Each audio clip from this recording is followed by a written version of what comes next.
are finishing up the chicken spaghetti here in the kitchen, Miss Lucy Greer. Yes. So what have we done so far besides add a lot of cheese? Okay, so we cooked our pasta, and before I drained it, I put in our measuring cup 2 cups of the starchy cooking liquid. And whenever you cook pasta, of course, you want to salt the water.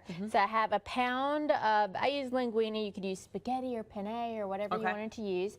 And then over here, I used 1 pound of, we talked about our processed cheese, Velveeta or whatever off-brand you'd like. I use our Best Choice one, which we were joking about.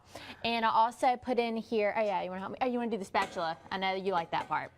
And we also put in 1 can of diced tomatoes with chilies, and then I put in a can of cream of mushroom soup, a teaspoon of garlic powder, and 3/4 teaspoon of pepper.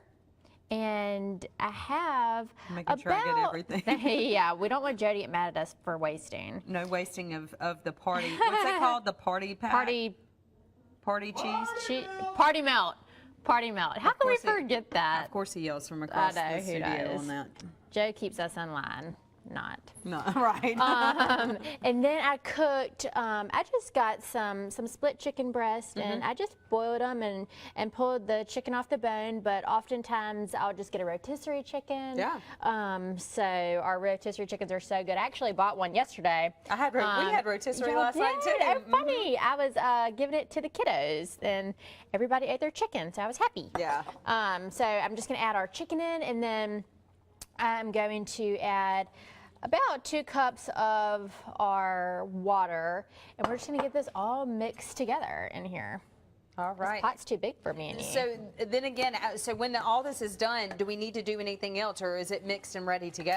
Okay, you can go ahead and pour it in your bowl and go to town. Your large. Or you can, I'm going to pour it in this casserole dish, and I'm just going to top it with about 1 cup of cheddar cheese and just pop it in the oven. Let the cheese melt, but of course everything is fully cooked. So, and when you first pour it in, it's going to be a little, you know, liquidy, because we don't want it to dry out. Yeah. So we have a little bit of moisture in there, but as soon as you put it in the oven, and put our cheese on top, it's going to be absolutely perfect. Got it? Want to help me? Yes, I will.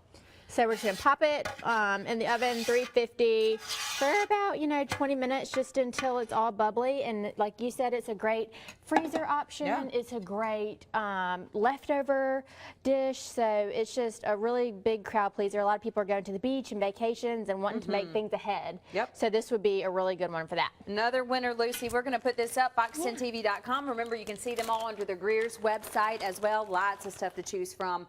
And this is one you're going to want to print out too. We'll be right back.